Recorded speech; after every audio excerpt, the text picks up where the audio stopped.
हंस हंस के मजाक मजाक से बड़ी बड़ी बातें वो बता के जाते हैं। कैसी पर्सनालिटी, कैसे व्यक्तित्व है हेमंत बिस्वा शर्मा? ये अपने दिमाग से चलते हैं, अपनी बुद्धि से, अपनी बातों बातों से। थोड़ी बहुत वो वैसा ही जुगाड़ू इंसान है जैसे अमित शाह जी है। सेंटर में आने की अगर हम बात करें तो कहाँ उनकी कुंडली उन्हें लजाती हुई ज्यादा दिखाई देती है? देखिए 2027 के आसपास उनको उनको थोड़ा सा हल्का सा हार्ड टाइम है उनका। राहुल गांधी थोड़ी बहुत है, दोनों की जो लग्न है जेमिनी एकदम सेम है। वो बिना सोचे समझे कुछ भी बोल देते हैं और ये बड़े बुद्धि से बोलते हैं। हाय, मेरा नाम है सृष्टि, आप देख रहे हैं एबीपी लाइव। और नेताजी की कुंडली के इस एपिसोड में आज हम जिनकी बात करने वाले हैं वो है असम के 15th chief minister Hemant Biswa Sharma. वैसे तो 2014 में जब उनकी तत्कालीन सीएम तरुण गोगोई से नहीं बनी तो वो अपनी पार्टी कांग्रेस छोड़कर बीजेपी में आए, और जब बीजेपी में आए तो आते ही 2015 में उन्हें बड़ा मौका मिला और भारतीय जनता पार्टी ने उन्हें कन्वीनर बनाकर असम भेज दिया। उसके बाद चुनाव होने थे, 2016 में चुनाव हुए और बीजेपी चुनाव जीती। ये पहली बार हुआ जब बीजेपी का सीएम वहां बना और सर्बानंद सोनोवाल ने सीएम पद की शपथ ली और उनकी कैबिनेट में जगह मिली हेमंत बिस्वा शर्मा को। यानी कि जो कांग्रेस पार्टी छोड़कर आए थे, बीजेपी ने तुरंत उन्हें एक बड़ा मौका दे दिया। लेकिन सिर्फ इतना ही नहीं हुआ। 2021 में जब सर्बानंद सोनोवाल ने अपना पूरा कार्यकाल पूरा कर लिया, चुनाव हुए, तो उन्हें एक बार फिर मौका नहीं मिला। मौका मिला हेमंत बिस्वा शर्मा को, उन्हें वहां मुख्यमंत्री बनाया गया। हालांकि कई बार विपक्ष सवाल करता रहा है, उनके कांग्रेस से बीजेपी में आने की बात भी काफी चर्चा में होती रही है, लेकिन फिर भी असम को हेमंत बिस्वा शर्मा ने संभाल रखा है, ये बातें कई बार कही जाती हैं। और हेमंत बिस्वा शर्मा अपने मुख्य बयानों के लिए भी बड़े चर्चा में रहते हैं। कहते हैं कि बिना फिल्टर के वो बयान दे देते हैं। कई बार कंट्रोवर्शियल हो जाते हैं तो कई बार विपक्ष को बेहद चुभ जाते हैं। क्या उनकी कुंडली कहती है, ये आज हम जानेंगे। ये तो सारी वो बातें हैं जो आप पहले से मीडिया के जरिए जानते ही हैं, लेकिन वो बात जो हेमंत बिस्वा शर्मा के बारे में आप नहीं जानते, वो उनकी कुंडली से आज जानने की कोशिश करेंगे एस्ट्रो शर्मिष्ठा से। Thank you so much for coming. पहला सवाल मेरा ये है, जैसा मैंने इंट्रोडक्शन में भी कहा, हेमंत बिस्वा शर्मा एक पार्टी छोड़कर दूसरी पार्टी में आए। वो तो चलिए कोई बात नहीं, राजनीति में होता रहता है, अक्सर नेता ऐसा करते हैं। लेकिन उनकी जो छवि है वो कहीं ना कहीं पिछले कुछ सालों में थोड़ी कट्टर छवि बनी। एक ऐसी छवि बनी, जो एक ऐसे नेता की छवि बनी जो कुछ भी कह सकता है, अपने बयानों के बारे में, अपने बयानों को लेकर कंट्रोवर्शियल रहे वो। तो उनकी कुंडली उनके बारे में क्या बताती है? कैसी पर्सनालिटी, कैसे व्यक्तित्व है हेमंत बिस्वा शर्मा? हेमंत विश्व शर्मा वो 1 फरवरी 1969 में पैदा हुए थे जोरहाट में, और ऑलमोस्ट दोपहर को 2 बजे के आसपास। उस हिसाब से उनकी कुंडली बनती है, वो है जेमिनी, मतलब मिथुन लग्न की कुंडली बनती है। और उनकी राशि है कर्क राशि, वही कर्क राशि जहाँ पे पुष्य नक्षत्र आता है, जो हमने यहाँ पे 3-4 लोगों की बात की है, उसमें दोबारा जाएंगे हम बाद में, पर वही कर्क राशि है। तो थोड़ा सा एक एक सर्विंग एटीट्यूड तो वहाँ थोड़ी बहुत है, पर सेंसिटिव है दिमाग से कि हाँ, लोगों की परेशानी समझते हैं। और जब मिथुन राशि जो है ना, वो टॉकेटिव साइन है, कम्युनिकेशन की बड़ी बहुत अच्छा होते हैं वो लोग, बहुत पक्के होते हैं। तो आपको पता है बात करने में बहुत अच्छे हैं। इनकी हिंदी थोड़ी टूटी-फूटी है, पर जब भी वो कुछ बोलते हैं एकदम मजेदार सरकास्टिक तरीके से बोलते हैं, हंस-हंस के बड़ी-बड़ी बात बोल देते हैं। That is Gemini, typical Gemini, मतलब मिथुन राशि वाली जो वाइब्स है उनके लग्न में बैठा हुआ है, वो पूरी तरह उनके पास है। और जब आप इंट्रोडक्शन में कह रहे थे कि वो कांग्रेस को छोड़ के एकदम टिपिकल लीडर थे कांग्रेस के, वो छोड़ के वो रातों रात, कोई टाइम भी नहीं लगा, है ना, कोई ब्रेक नहीं, कुछ भी नहीं, रातों रात वो आ गए यहाँ पे और सीएम बन गए। तो उनकी 10th हाउस में जो है ना, उनकी उनकी प्रोफेशन के 10वीं घर में बैठा हुआ है शनि, जहाँ पे शुक्र उच्च का है और राहु भी बैठा हुआ है। जब शनि राहु एक साथ होता है ना, वो थोड़ी बहुत दल बदलू बनाता है, खास तौर से जो है वो मीन राशि में, पाइसिस में। तो वो दल बदलू वाली चीज जो है उनकी उनकी दी स्वभाव राशि ड्यूअल साइन इतना ज्यादा एक्टिव है। तो वो किस टाइप के इंसान है अगर मुझे पूछते हैं तो बहुत मजेदार है, जहां जहां जरूरत है वैसे ऐसे अपने आप को ढालने वाले इंसान है। उनका रूट बेसिस ऐसा कुछ नहीं है। हाँ, विथ एज उनमें क्या आ रही है, बहुत ज्यादा एज उनकी है नहीं, है ना। तो विथ एज एक समझदारी आ रही है, पर अभी भी उनकी जो कोर नेचर है वेरी फ्लेक्सिबल, एडाप्टेबल। यहाँ आना है तो बीजेपी में तो बीजेपी की आइडियोलॉजी के साथ चलना चाहिए, कांग्रेस में तो कांग्रेस की आइडियोलॉजी के साथ चलना चाहिए, तीसरा तीसरा कोई आ जाएगा तो उसके साथ भी। सो इट्स वेरी एडाप्टेबल, एकदम बाकी लोगों की तरह जो एक फार्म बिलीवर। जैसे हम पवन कल्याण के बारे में बात किया, हमने अन्नामलाई की कुंडली के बारे में बात किया, they are very farm people, है ना? पकड़ेंगे तो मतलब हम्म। किसी का हाथ पकड़ेंगे तो इट्स ओके, वो उस आइडियोलॉजी में शुरू से ही थे, उसी का ही हाथ पकड़ेंगे। वो बीचों बीच अपने आप को एडजस्टमेंट नहीं करेंगे। ही इज वेरी एडजस्टेड मतलब थोड़ा इंसान। सा नीतीश कुमार वाला कैरेक्टरिस्टिक्स है हम बोल सकते हैं। उनका तो बहुत ही अलग है भाई। बट ये जो है ये एकदम बहुत बार्गेनिंग कैपेसिटी उनकी सुपर्ब है। ओके। इनकी तो ये इससे तो बीजेपी को थोड़ा केयरफुल भी रहना चाहिए, क्योंकि अगर ऐसा है तो अगर उनको फ्यूचर में ऐसे मौके मिले तो बीजेपी को धोखा दे सकते हैं। क्या वो भी कैरेक्टरिस्टिक्स का पार्ट है? हाँ, वो कह सकते हैं कि जहाँ भाड़ी वहाँ चले गए, जहाँ सही दिखता है, वो वैसा हो सकता है। इनके बारे में तो मैं ऐसा बोल सकती हूँ, क्योंकि अभी भी मैंने ऐसे किसी के बारे में बात नहीं किया है।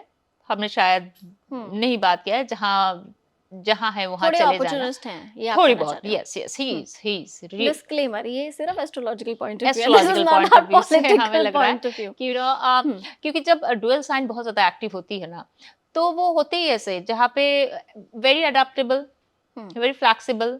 आपको यहाँ पे खुश रखने के लिए जो-जो चीज़ें बोलना है वहाँ बोल देंगे वो लोग, बस आगे निकल जाएँगे। तो हम्म। इस टाइप के थोड़ी बहुत है, एडजस्टिंग है, एडैप्टेबल है, जहाँ जैसे-जैसे होना चाहिए उस कलर में ढल जाना। हम्म। खुद की कोई कलर क्या है, रियल कलर क्या है, वो सामने वालों को समझना बहुत मुश्किल बात है। And he is main power, वो बातों-बातों में दुनिया जीत लेंगे। His hmm. Main power is communication. Okay.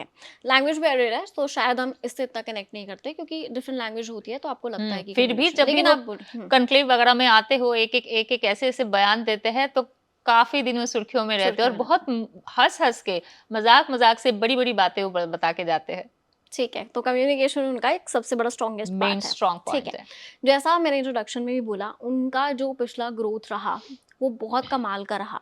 तो मतलब उनके बेस्ट डेज तो वो थे, क्योंकि एक पहले उनको कैबिनेट में जगह मिल गई पार्टी चेंज करने के बावजूद। उसके बाद सीधा सीएम बन गए, वो भी एग्जिस्टिंग सीएम को रिप्लेस करके।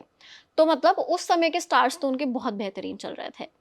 क्या ये कंटिन्यू होगा, क्योंकि इलेक्शंस भी उनके लिए भी सर पे हैं, 2026 में शेड्यूल होने चाहिए असम के इलेक्शंस। तो क्या आने वाला समय भी उनके लिए उतना ही स्ट्रॉन्ग है जितना अभी तक रहा?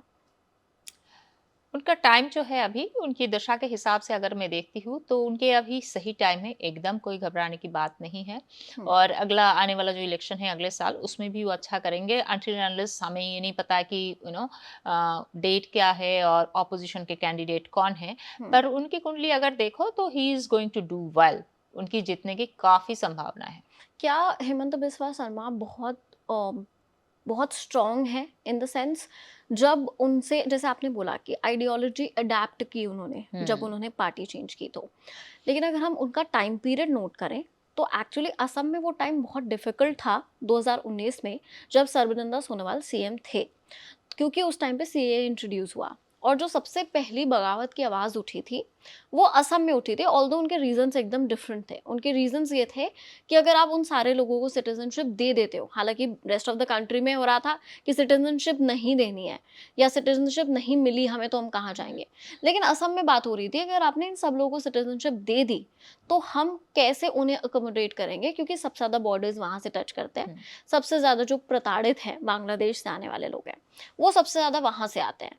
उसके बाद वो असम की कम्युनिटी को ख़राब करते हैं, कल्चर को ख़राब करते हैं, हेरिटेज को ख़राब करते हैं। ये सब असम के लोगों की डिमांड्स थी, जो एक्चुअली पूरा का पूरा जो पर्पस था वो आ भी नहीं पाया मीडिया में, लोगों तक ठीक से पहुंच भी नहीं पाया, क्योंकि एक पैरेलल अलग प्रोटेस्ट उसे लेके शुरू हो गई थी, विच वॉज बिगर, नंबर में ज़्यादा थे वो लोग।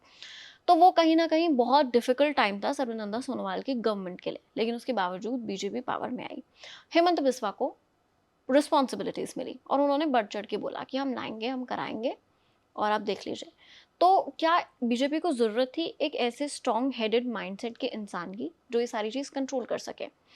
क्या उनकी कुंडली ये चीज़ बताती है कि वो एक ऐसे व्यक्ति हैं जिनको आप किसी भी परिस्थिति में डाल दीजिए और वो उसको सर्वाइव करके चले जाएंगे। थोड़ी बहुत वो वैसा ही जुगाड़ू इंसान है जैसे अमित शाह जी है, पर हम्म। अमित शाह जी का खेल राहु वाला है एकदम, इनका मर्क्यूरी वाला है। ये अपने दिमाग से चलते हैं, हम्म। अपनी बुद्धि से, अपनी बातों बातों से, अपनी अपनी अभी अभी आपने ही बोला है कि उन्होंने कहा नहीं हम सब ठीक कर देंगे, हम ये करेंगे वो करेंगे, वो पावर में आ गए हैं। करे हम्म। ना करे अलग बात है, बातों बातों में वो दुनिया खरीद भी लेंगे, बेच भी देंगे। और अमित शाह जी का अलग प्रोसेस है कि मेरे प्रोसेस कैसे भी हो, मुझे मेरी डेस्टिनी में पहुंचना है। So hmm. His game is very different, इनका गेम इज वेरी डिफरेंट। इनका जो है एकदम दिमागी वाली गेम है। सो आप कह सकते हो कि ही सॉर्ट ऑफ ऐसे इंसान है, कोई प्रॉब्लम में है, कोई मुश्किल वाली सिचुएशन आ गई है आपकी पार्टी के लिए, आपके स्टेट के लिए, या फिर नेशनल लेवल में कुछ आया है, वो उसका कुछ ना कुछ जुगाड़ जरूर ढूंढ के निकालेंगे अपनी बुद्धि से। He is an idea person, completely idea person. तो ऐसे इंसान का भी आपको जरूरत है। समझ लीजिए कि आपको जैसे अभी 240 आया हम्म। है ना, हमें 270 275 चाहिए, तो वहाँ 240 आया तो आपको किसी ना किसी के साथ कोलाबोरेट करना है। जो बार्गेनिंग कैपेसिटी, ये अच्छे से कर लेते ये हो। आप किसको देंगे? हेमंत बिस्वा को देंगे। वो जाएंगे, वो बॉर्डर में जाके भी वहां कुछ एक रफा दफा जुगाड़, कुछ पीछे का रास्ता ये वो ढूंढ के निकालेंगे। सो ही इज दैट मुश्किल आसान गाय इन ए डिफरेंट वे। हम्म। और डिप्लोमैट बहुत अच्छे हैं। हाँ, उस टाइम के लिए वहाँ वहाँ जितना जितना बोल के हाँ करवाना चाहिए उतना हम्म। कर देंगे वो, क्योंकि ही इज नॉट दैट फॉरसाइटेडनेस कि हाँ आप इतना दूर क्या होगा क्या नहीं होगा, यहाँ काम चलाने के लिए क्या क्या जरूरत है, is going to do all this things. तो बार्गेनिंग कैपेसिटी अमेजिंग। वो ऐसा नहीं है ना, ईगो नहीं है ना, फॉर्मनेस नहीं है, नहीं ऐसे कैसे उसने बोल दिया, उसने बोल दिया। अभी क्या जरूरत है इसमें के बारे में बात करते हैं। अभी के लिए क्या क्या बातें करना मुझे जरूरत है, क्या क्या चीजों पे पॉइंट पे बात करना है, उसने पीछे क्या क्या था मेरे बारे में वो बाद में बात करेंगे। अभी का काम चलाते हैं। So obviously he is a solution finding guy, amazing bargaining capacity. उसी बार्गेनिंग के चक्कर में तो यहाँ आज बैठे, ठीक है, ना? क्योंकि ये बहुत इंटरेस्टिंग है, क्योंकि अगर हम जनरली उनके बारे में देखें मीडिया पॉइंट ऑफ व्यू से, या जितने भी न्यूज़पेपर्स के नज़रिए से अगर हम उन्हें देखें, तो बहुत ऐसी सॉफ्ट पर्सनालिटी के बारे में दिखते नहीं है जैसा आपने एक्सप्लेन किया उनकी कुंडली के हिसाब से। ऐसा लगता है कि बहुत रूड होंगे या बहुत कट्टुकट बात करते होंगे, ऐसा एक उनके बारे में आता है। sarcastic but he is not rude। वो हमेशा ही हंस हंस के बात करते हैं, अगर आप देखते तो he is always smiling, always smiling. ओ एकदम कूल इंसान है, बहुत ज्यादा किसी चीज के ऊपर क्या नहीं लेते हैं, दिमाग में स्ट्रेस नहीं लेते हैं, वो अपनी बुद्धि से चलते हैं। Is an idea guy, bargaining guy. Solution कैसे, कहाँ, हर ऑड कंडीशन में, ऑड सिचुएशन में कैसे सोल्यूशन ढूंढा जाए, कैसे किसको क्या करके, वैसा वाला है। सेम चीज एक्चुअली अमित शाह जी भी करते हैं, पर अमित शाह जी का खेल जो एकदम राहु वाला है, जैसा हमने वो बात किया तो था। भाई वो वही राहु जिसका खेल देवताओं को समझने में टाइम लगा, तो हम हमारे हेमंत दा का क्या कहना है, नॉट ठीक है, पॉसिबल। ठीक है। हेमंत बिस्वा शर्मा के बारे में, क्योंकि पिछले कुछ टाइम में बहुत चर्चित एक नेता रहे, बीजेपी ने बहुत सारी रिस्पॉन्सिबिलिटीज़ भी दी, उनका हर चीज़ को लेके इन्वॉल्वमेंट, हर चीज़ में लेके स्टेटमेंट। वो एक ऐसे नेता नहीं है जो छुपे हुए रहे, जैसे आपने बोला भी, ठीक है, बहुत वोकल पॉलिटिशियन वो हैं। तो इसीलिए हमेशा चर्चा में बने रहते हैं, भले ही कॉन्ट्रोवर्शियल स्टेटमेंट से, भले ही अपने डिसीजन से, या जो भी कुछ हो।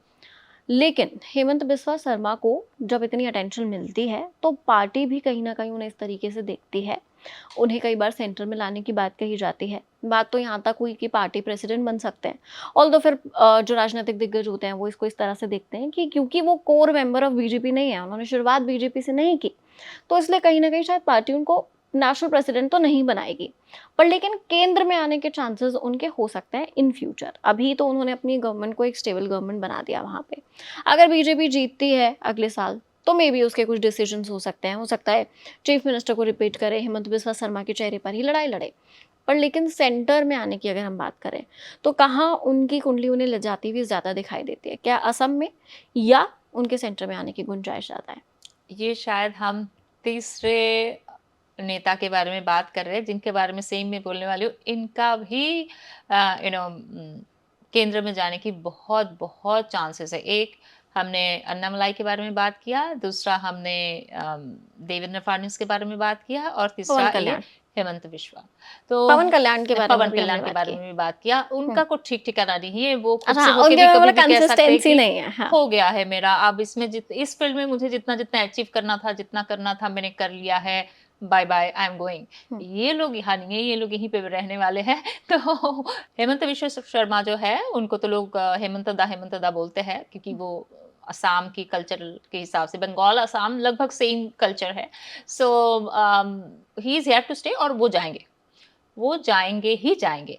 पीएम कितना बनेंगे that I have a doubt, क्योंकि 2020 देखिए 2027 के आसपास उनको उनको थोड़ा सा हल्का सा हार्ड टाइम है उनका।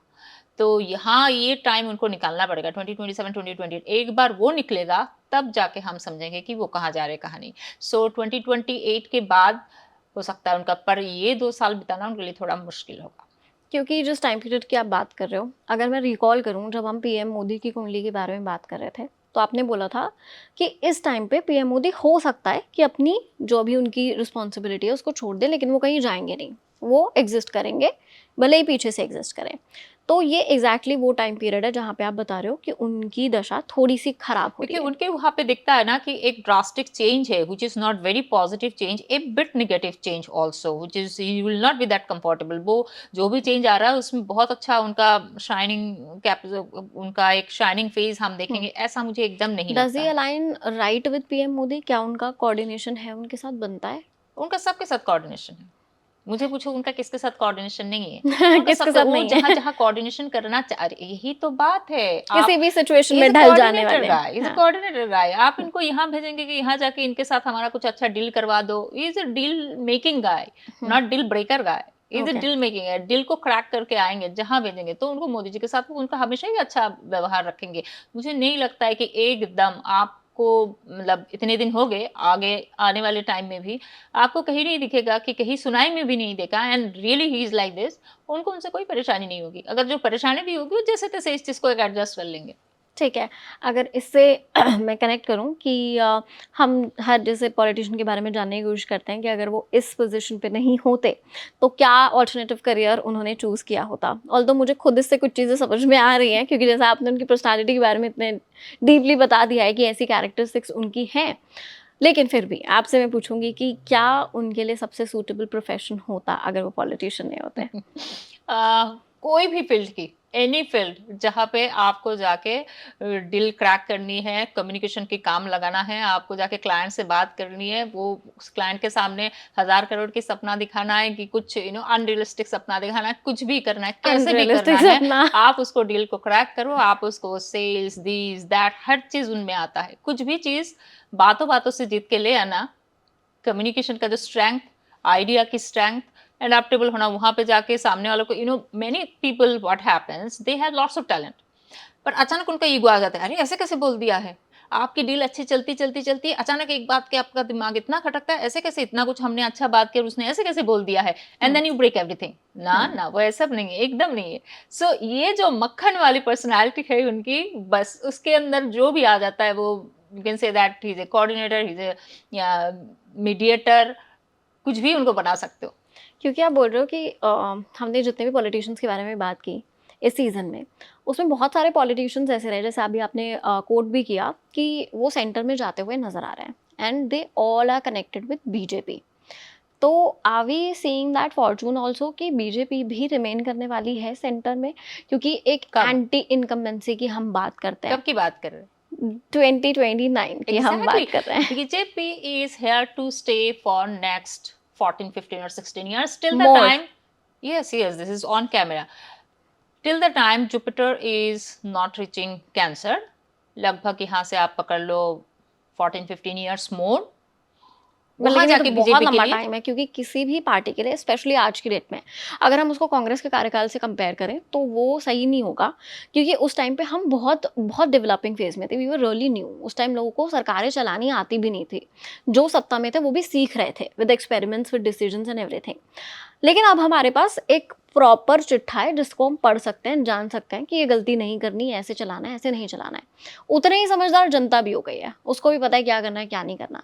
इसलिए एक बहुत पॉपुलर वर्ड है हमारे पॉलिटिक्स में, वो है एंटी इनकम्बेंसी, जो हमने भी दिल्ली में भी देखा या हाँ, बहुत सारे स्टेट इलेक्शंस में हम अक्सर देखते रहते हैं कि गवर्नमेंट चेंज होना इज अ प्रोसेस। पर कांग्रेस के उस समय से अब कंपेयर करो और इतना लंबा टाइम अगर हम बीजेपी को देखें तो are you so sure about it? क्योंकि मुझे I'm लगता है very कि much sure about it. क्योंकि मैंने ट्वीट किया है, anti-incumbency should कई बार come. मैंने इसको ट्वीट किया है। मैं अपनी क्रेडिबिलिटी को इतनी दाव पर क्यों लगाऊंगी?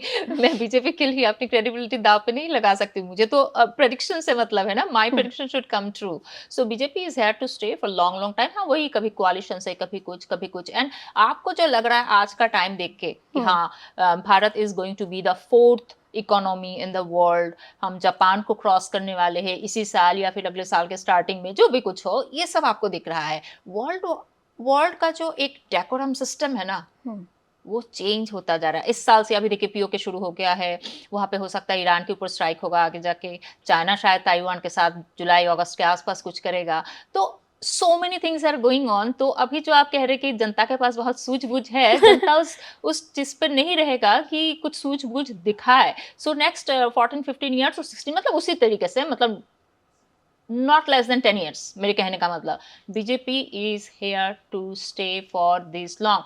Almost 11 years gone, yes, 10 more years to go, minimum 12, minimum. 13, 14, 15 भी हो सकता है। उसके बाद ऑब्वियसली वहां कुछ ना कुछ चीजें आएंगे, उसमें से बहुत सारे चेंजेस अभी हमारी धरती पूरे वर्ल्ड में होने वाला है। ऑब्वियसली हमारे हमारे इंडिया में भी, भारत में भी उसका असर आपको दिखेगा। तो ये वाला जो प्रेडिक्शन है ये तो उन पॉलिटिशियंस के लिए बहुत इंपॉर्टेंट है, उन्हें अंडरलाइन और नोट कर लेना चाहिए जो शायद प्लान कर रहे थे बीजेपी से हटने का, छोड़ने का। स्पेशली एक स्टेट में तो अपकमिंग इलेक्शंस हैं, तो अगर वहाँ तक ये पहुँचेगा तो ज़रूर वो लोग अंडरलाइन कर लेंगे। इससे मुझे एक और आइडिया है कि आई थिंक हमको ये, हम जैसे बात कर रहे हैं सीएम्स के बारे में, हम बात कर रहे हैं पॉलिटिशियंस के बारे में, उनकी क्या फ्यूचर होगी, आई थिंक हमें पार्टीज़ के बारे में भी ज़रूर बात करनी चाहिए। क्योंकि जैसा आपने बोला कि BJP is going to stay, तो हर स्टेट में क्या कॉम्बिनेशन बन रहा है, पार्टीज कहाँ क्या कर रही है, एक वीडियो हमें इस पे जरूर करना चाहिए। और ये मैं ऑडियंस से पूछना चाहती हूँ, if you really think we should do, तो कमेंट सेक्शन में आप जरूर पिंक करिएगा।